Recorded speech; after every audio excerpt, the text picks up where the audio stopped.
The massive screen in Earth's Defense Command Center lit up with dozens of unknown ships entering the solar system. Admiral James Walker stood quietly, his weathered hands clasped behind his back as he watched the alien vessels approach. They were beautiful in a way, sleek silver craft that moved with impossible grace through the void of space. "Sir, the unknown fleet has passed Neptune's orbit," reported Lieutenant Mark Wilson from his monitoring station. The young officer's voice remained steady, despite this being humanity's first contact with an alien civilization. Walker nodded slowly. This wasn't unexpected. Humanity had been preparing for this moment for over 50 years, ever since they detected the first signs of faster-than-light travel from distant stars. They had watched, waited, and most importantly, prepared. "Open a channel across all frequencies," Walker ordered. "Let's welcome our visitors." The alien ships continued their approach, their formation perfect and imposing. It was clearly meant to intimidate, to showcase their technological superiority. Walker allowed himself a small smile. They were about to learn their first lesson about humans. Appearances could be deceiving. The largest ship in the alien fleet, a vessel that dwarfed Earth's biggest battleship, moved to the front of the formation. Its hull gleamed with strange symbols that seemed to pulse with internal light. A transmission cut through Earth's communications channels. The alien message translated itself through Earth's advanced AI systems, developed specifically for this moment.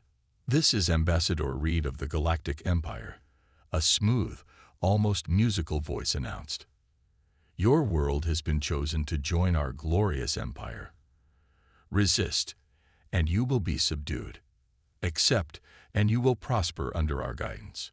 Walker took a deep breath. This was the moment that would define humanity's first steps into the galactic community. He squared his shoulders and spoke clearly into the communication system. "This is Admiral James Walker of the United Earth Defense Force.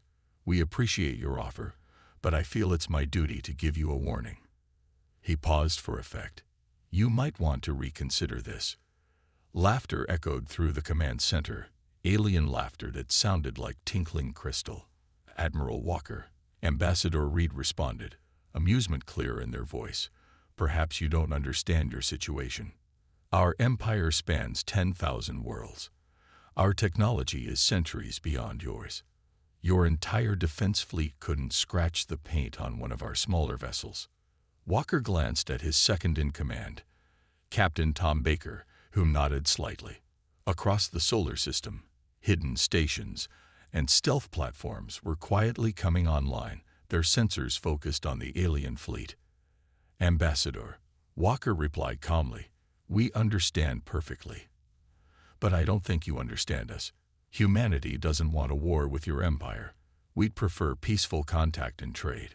But if you're determined to try and conquer us—" He let the words hang in the air. More crystalline laughter. "Are you threatening us, Admiral, with your primitive ships and limited weapons?" Walker shook his head, even though the aliens couldn't see him. "Not threatening, Ambassador. Warning. Humans have spent our entire history fighting. Ourselves, nature, limitations, odds. We've never had the luxury of easy victories or overwhelming superiority. Every step of our progress has been earned through blood, sweat, and determination." "Charming," the ambassador replied dismissively, "but ultimately meaningless. You have one planetary cycle to prepare for our arrival and formal integration into the empire. Resistance will only bring suffering." Walker looked around the command center, at the calm, determined faces of his crew. Their ancestors had dreamed of this moment, humanity's first contact with alien life. But they had also planned for it, prepared for the possibility that these first visitors might not come in peace. "Very well," Walker responded. "But remember, we warned you." He signaled for the communication to be cut. "Sir," Captain Baker asked quietly, "should we initiate Defense Protocol Alpha?" Walker nodded grimly. "Send the word to all commands. The Empire wants to learn about humanity." He turned to look at the massive alien fleet displayed on the screen. Then let's teach them why every human child learns about the ant and the elephant, and why size isn't everything in a fight. Across the solar system, humanity's real defense systems began to wake up. The Empire was about to learn that sometimes the most dangerous predators are the ones that don't look threatening at all. Captain Elizabeth Stone stood on the bridge of the Earth diplomatic vessel Deterrent, watching as her ship approached the designated meeting point near Jupiter's orbit. The ship's name wasn't subtle, but then again, subtlety wasn't the point. Her mission was to make sure the Galactic Empire understood exactly what they were getting into. "They're right on schedule," reported Navigation Officer Bill Turner, his eyes fixed on the sensor displays. 3 massive Empire ships emerged from light speed, their silver hulls reflecting Jupiter's distant glow. Stone straightened her uniform. "Ready the presentation hall. And make sure our defensive systems remain passive but prepared." She wasn't taking any chances, even at a diplomatic meeting. The Empire's ships dwarfed the Deterrent, surrounding it in a triangle formation that was meant to be intimidating. Stone allowed herself a small smile. Size wasn't everything, something humanity had learned long ago. Ambassador Reed's hologram appeared in the Deterrent's meeting hall, along with 2 military advisors. They looked almost human, except for their silvery skin and slightly too perfect features. "Captain Stone," Reed said with that musical voice that somehow managed to sound condescending, "I trust you're here to discuss the terms of Earth's surrender." Stone gestured to the seats around the conference table. "Actually, Ambassador, I'm here to show you something. Something you need to see before your empire makes a terrible mistake." The aliens sat down, their movements graceful and synchronized. Stone touched a control panel, and the room's holographic system came to life. Images filled the air around them. "This," Stone said, "is the Battle of Thermopylae. 300 soldiers stood against an empire of millions." The images shifted, showing ancient battles, then more recent ones. "This is Stalingrad. This is Dunkirk. This is the Siege of Malta." "Primitive conflicts," one of the military advisors said dismissively, "fought with basic weapons and limited tactics." Stone nodded. "Yes, but look at what humans learned." The images changed again, showing the rapid advancement of military technology. "In less than 500 years, we went from fighting with swords to splitting atoms. In less than 70 years, we went from our first powered flight to landing on our moon." "Impressive for a young species," Reed admitted, "but still far behind our technology." "You're missing the point, Ambassador."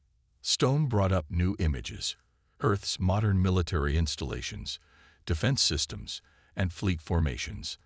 Every advancement we've made, every technological leap forward, came from conflict. We didn't have the luxury of peaceful development over thousands of years. We had to innovate to survive. The second military advisor leaned forward, showing the first signs of interest. "Your weapons are still inferior." "Maybe," Stone agreed, "but humans have never relied on superior weapons alone." She activated the final part of her presentation: historical records of guerrilla warfare, resistance movements, and asymmetric conflicts where the technologically superior force had lost. "This is what happens when humans are backed into a corner. We don't fight fair. We don't follow the expected rules of engagement. We adapt, we improvise, and we overcome." Ambassador Reeves stood up, clearly annoyed. "Enough of this historical lesson. Your species has barely left its solar system. Our empire spans galaxies. This display of bravado is pointless." Stone switched off the holographic display. "This isn't bravado, Ambassador. This is a warning. Humanity doesn't want war with your empire, but if you force this conflict, you need to understand what you're facing. We're not just soldiers. Every human is a potential fighter. Every civilian tool can become a weapon. Every defeat makes us more determined. Are you threatening the mighty Galactic Empire?" Reed's voice had lost its musical quality, turning sharp and cold. "No," Stone replied calmly. "I'm trying to prevent unnecessary bloodshed. You think you're dealing with a primitive species that will bow down before superior technology.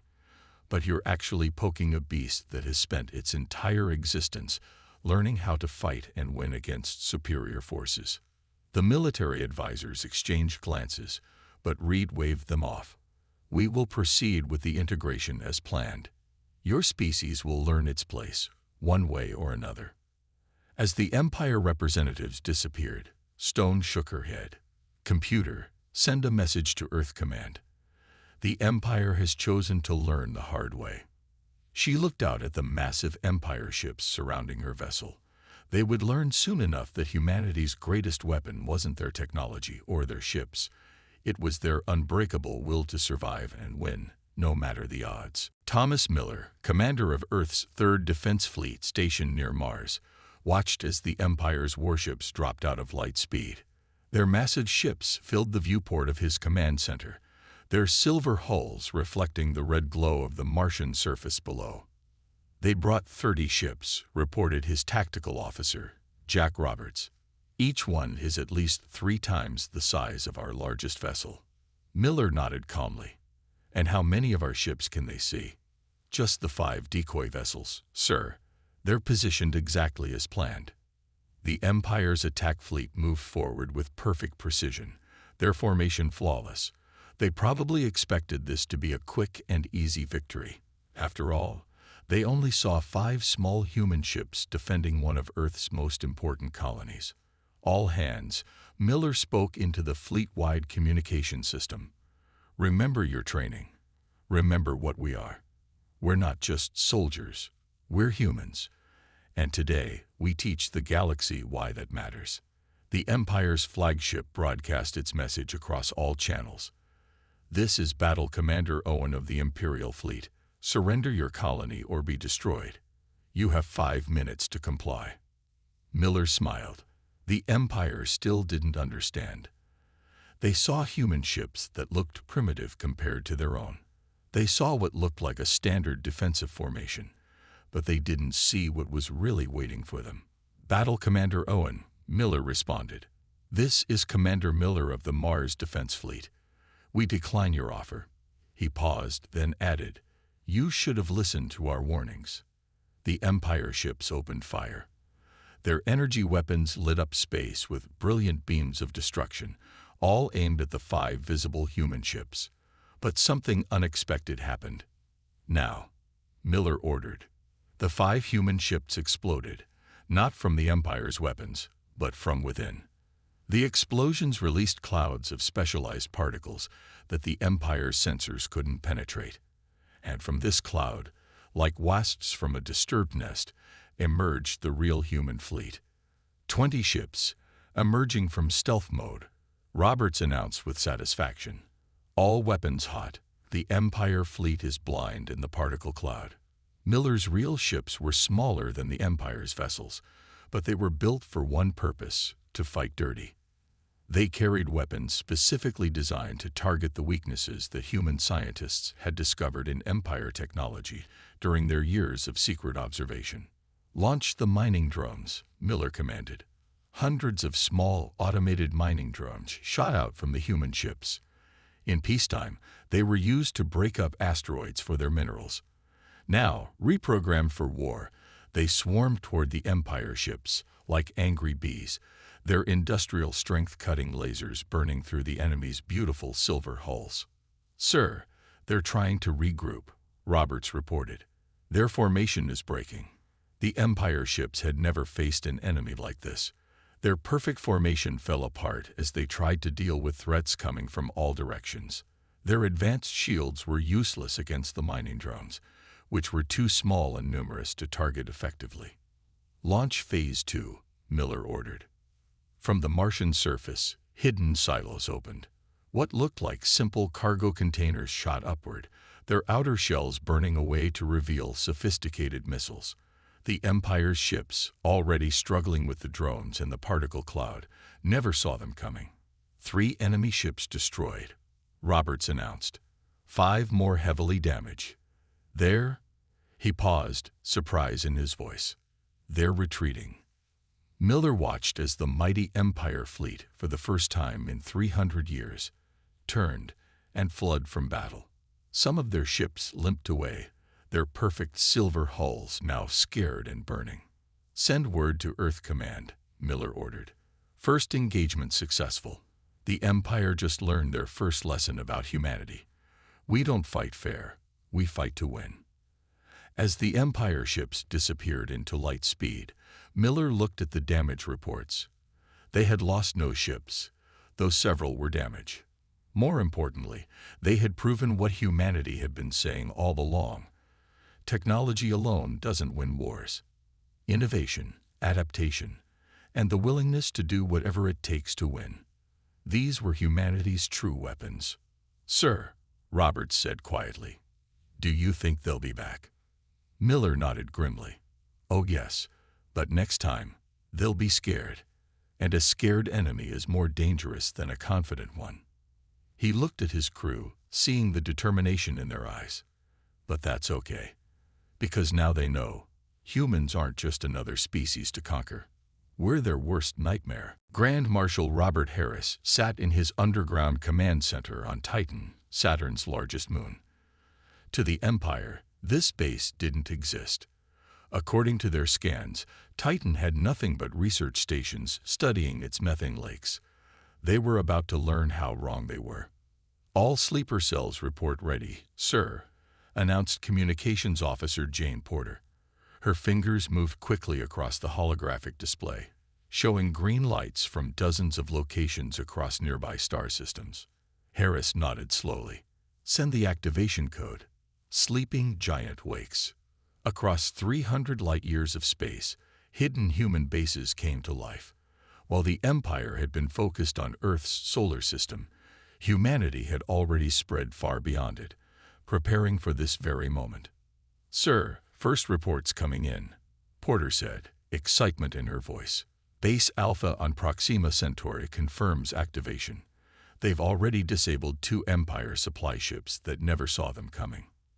Harris allowed himself a small smile. The Empire thought they were dealing with a species trapped in one solar system. They had no idea that humans had been building secret bases and hiding sleeper ships throughout nearby space for the past 30 years. "Launch our Ghost Fleet," Harris ordered. Deep beneath Titan's frozen surface, electromagnetic catapults activated. Hundreds of small, automated ships shot out from hidden launch tubes. To any observers, they would look like chunks of ice and rock breaking off from the moon's surface, a common occurrence. But these were humanity's ghost ships, designed to slip through space undetected. "Ghost Fleet reports launch successful," Porter confirmed. "All ships are on course to their designated targets." The main screen showed a map of nearby Empire supply routes. They had spent years mapping these paths, watching Empire ships come and go, learning their patterns. Now it was time to use that knowledge. "Sir," Porter called out, "reports coming in from Base Beta in the Centauri system. Their mining ships just accidentally released their ore loads into a major Empire shipping lane." She couldn't hide her grin. 3 Empire cargo ships have suffered severe damage from unexpected debris. This was humanity's way of war. Not just fighting with weapons, but disrupting the enemy's ability to fight at all. While the Empire looked for armies to battle, humans were quietly cutting their supply lines and creating chaos in their perfectly ordered systems. "Message from Base Gamma," Porter reported. "Their automated refineries have malfunctioned, releasing electromagnetic pulses that are disrupting Empire communications in the sector." Harris watched as more reports came in. Each human base and ship had its own mission, its own way of causing problems for the Empire. Nothing big enough to draw major attention, but together they were creating a nightmare for Empire logistics. "Sir," Porter's voice rose with urgency. "Empire fleet detected approaching Titan. 5 capital ships." "Right on schedule," Harris said calmly. They finally figured out something was happening here. "Activate the surface defense grid." The Empire ships approached confidently, their weapons ready to destroy what they thought was a simple research station. Their sensors showed nothing but scientific equipment and civilian structures on the moon's surface. Then Titan's frozen surface seemed to come alive. What looked like ice formations were actually disguised weapon platforms. What appeared to be research buildings were armored bunkers. And the methane lakes. They had been weaponized, ready to be ignited into massive storms of fire. "Let them get closer," Harris ordered. "Wait for my signal." The Empire ships moved into position, preparing to demand surrender from what they thought was a helpless research base. "Now," Harris commanded. Titan erupted. Weapon platforms emerged from the ice. Methane lakes ignited in controlled burns that created walls of fire in space, and from hidden hangars, human fighters swarmed out like angry hornets. "Signal from Empire flagship," Porter reported. "They're demanding to know how we got this technology out here without them knowing." Harris touched his communication panel. "This is Grand Marshal Harris to Empire forces. We didn't bring this technology here recently. We've been here, waiting, preparing for 30 years. You just never thought to look carefully enough." He paused. "This is what humans do. We prepare, we plan, and we never, ever fight fair." As the battle began around Titan, Harris knew this was just the beginning. The Empire was about to learn that they hadn't just started a war with Earth. They had walked into a trap decades in the making. The Empire's War Council gathered in their grand meeting chamber aboard the massive station, Imperial Glory. 12 of the highest-ranking commanders sat around a floating holographic table, their silvery faces showing something they hadn't experienced in centuries. "Fear." "How?" demanded High Commander Marcus, his perfect features twisted in frustration. "How is a single species from one planet causing this much chaos?" Before anyone could answer, a new message flashed across their screens. Admiral Mary Cooper of Earth's Strategic Command had sent them a transmission. The council members looked at each other nervously before playing it. "Greetings, War Council." Cooper's image appeared above their table. She sat calmly at a simple desk, looking more like a teacher than a military leader. "I thought it was time we had a real conversation about humanity. This is an outrage." One of the council members started to rise, but Marcus waved him down. Something in Cooper's calm demeanor made him want to listen. "You see," Cooper continued, "you made a fundamental mistake when you found us. You looked at our technology level and assumed you knew what you were dealing with. Let me show you what you missed." The hologram shifted, showing scenes from Earth's history. But these weren't the battles Captain Stone had shown them before. These were different. "This," Cooper's voice explained, "is a human named Einstein. He developed theories that changed our understanding of the universe while working as a patent clerk. This is Turing, who helped create modern computing while trying to break enemy codes. And this is a group of teenagers who developed new medical procedures during a pandemic." The images kept coming. Ordinary humans doing extraordinary things, creating innovations in the worst possible conditions. "You thought you were attacking a primitive species," Cooper continued. "But what you actually found was a species that had spent its entire existence learning to solve impossible problems. Every human child grows up hearing stories about overcoming overwhelming odds. We don't just accept challenges. We thrive on them." The War Council watched in growing unease as Cooper showed them more. Civilians turning their cars into armored vehicles. Farmers modifying their equipment into weapons. Children using simple toys to create complex solutions to problems.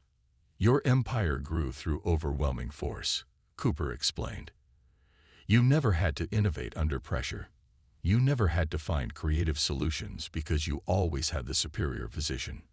But humans, we've never known anything else."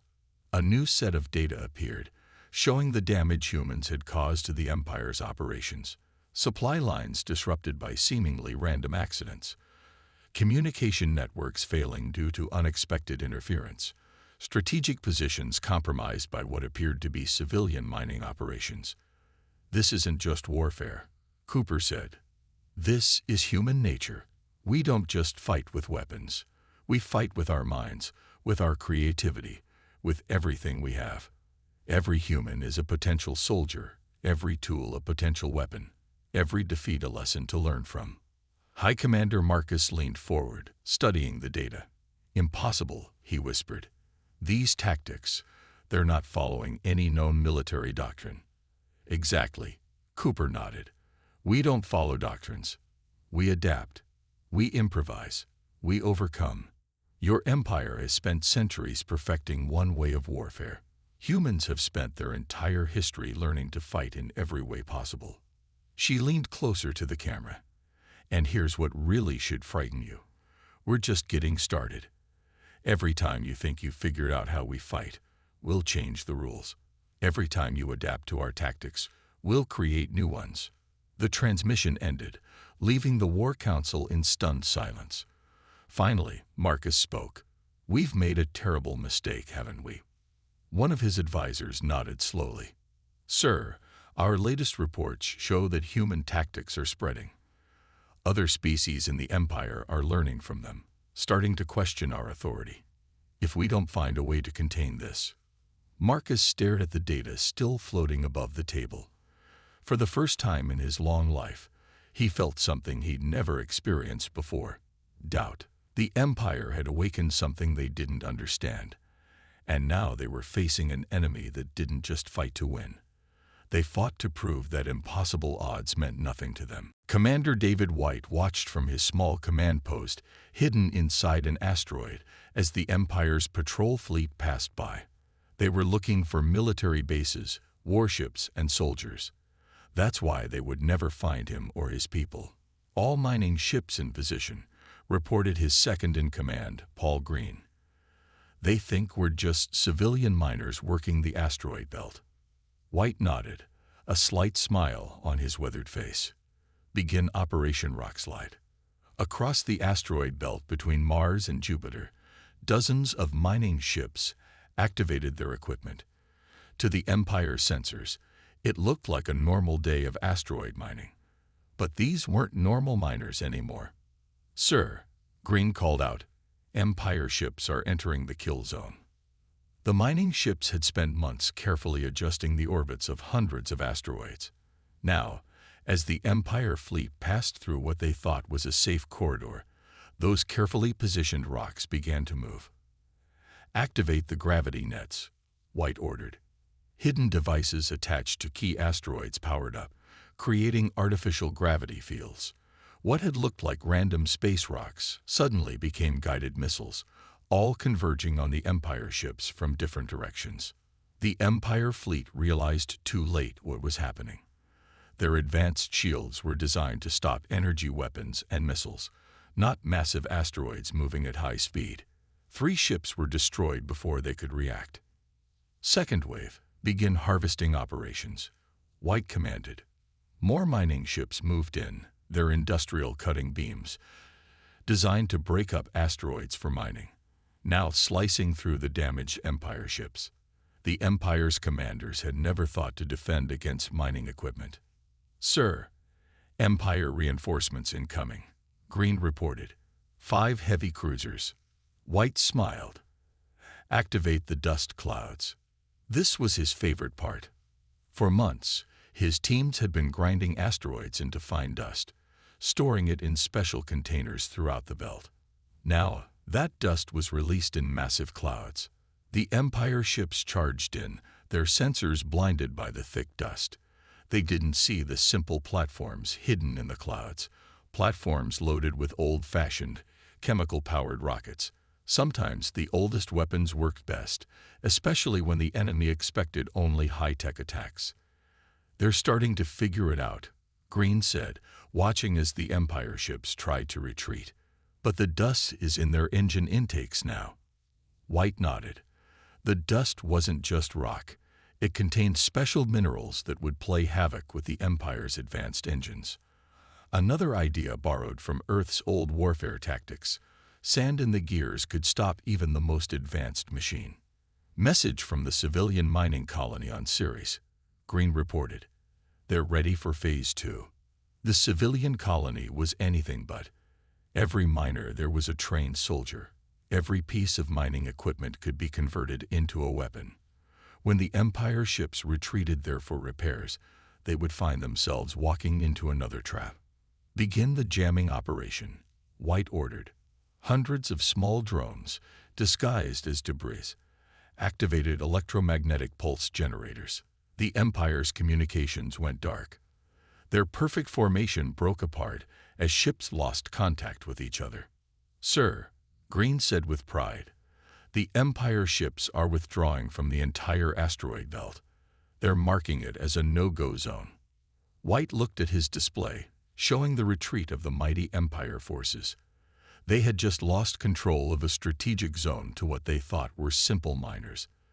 This was the human way of war, turning everything into a weapon, everyone into a fighter. "Send word to command," he ordered. "The asteroid belt is secured. And tell them what we learned. The Empire still hasn't figured out that there's no such thing as a civilian target when every human knows how to fight." As the Empire ships disappeared into faster-than-light travel, White thought about how humans had always fought. Not just soldiers with guns, but entire populations working together. Farmers became snipers, mechanics became weapon makers, and now miners became asteroid warfare specialists. The Empire was learning the hard way. Humans didn't just fight with weapons. They fought with their minds, their creativity, and their unwillingness to ever give up. Even their civilian jobs became weapons of war when needed. General Michael Anderson stood in Earth's United Command Center, looking at the massive display showing the state of the war. Red dots marked Empire forces. Blue dots showed human positions.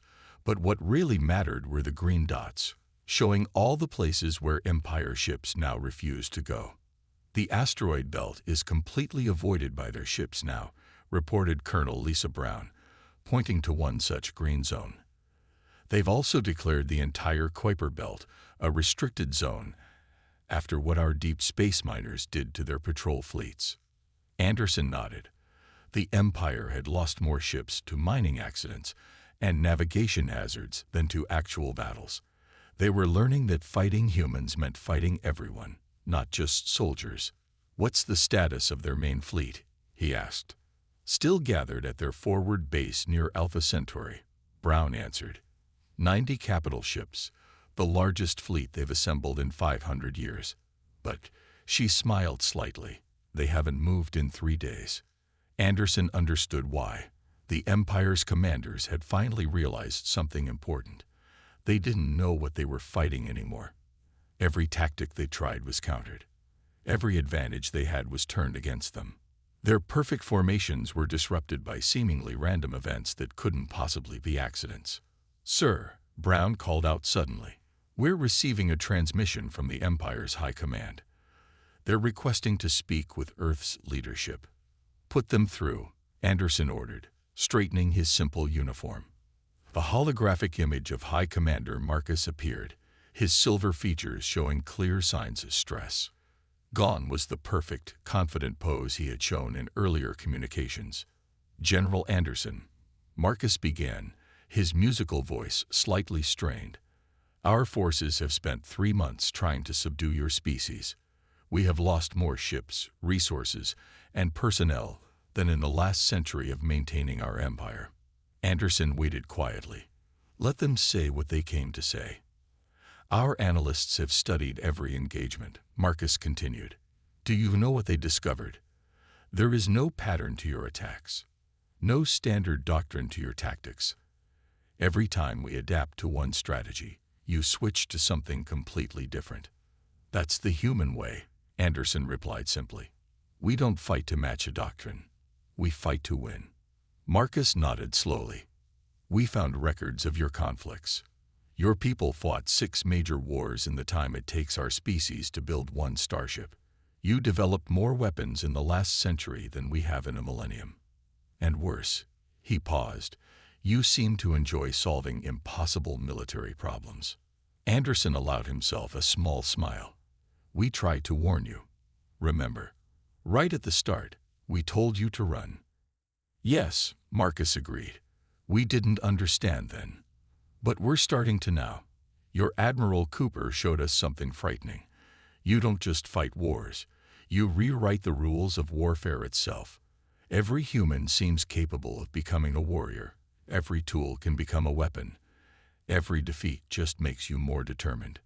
And, Anderson prompted, and we are withdrawing from Earth space, Marcus said, the words clearly difficult for him. Our empire will mark your species as, he seemed to struggle with the concept, as too costly to subdue. Anderson let the silence stretch for a moment before responding. A wise choice, High Commander. But remember this, if you ever return, if you ever think that maybe we've grown soft or forgotten how to fight, remember these 3 months. Remember how a single species from one planet brought your mighty empire to a standstill. Oh, we'll remember, Marcus assured him. The real question is, what will you do now? You've proven you can fight us. Your technology is advancing rapidly. Will you become the very thing you fought against? Anderson shook his head. No, humans don't want an empire. We just want to be left alone to explore and grow. But he looked directly at Marcus. If anyone ever threatens us again, remember what we told you at the very beginning. Run, Marcus whispered. Yes, Anderson confirmed. Run. As the transmission ended, Anderson looked back at the strategic display. The red dots representing Empire forces were already starting to withdraw.